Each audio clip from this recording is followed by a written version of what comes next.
રાજ્યકક્ષાના કૃષિ મંત્રી રમેશ કટારા દ્વારા શિક્ષકો અંગે કરવામાં આવેલી વિવાદાસ્પદ ટિપ્પણીનો મામલો ગરમાયો। આ નિવેદન સામે રાજકોટ અખિલ ભારતીય રાષ્ટ્રીય શૈક્ષણિક મહાસંઘે ઉગ્ર નારાજગી વ્યક્ત કરી છે।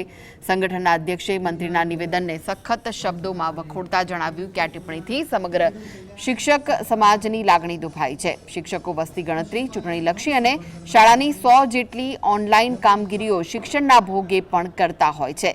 ક્લાર્ક કક્ષાની ફરજો બજાવવા છતાં મંત્રીનું આવ્યું નિવેદન અત્યંત દુઃખદ છે।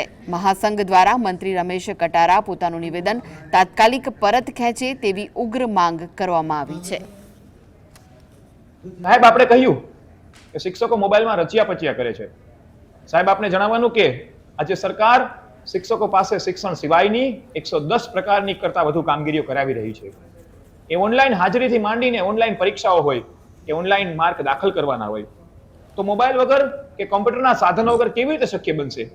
અમે તો કહીએ જ છીએ કે ઓનલાઈન કામગીરી બંધ કરો। અમારા શિક્ષકોને મોબાઈલમાં રસ નથી।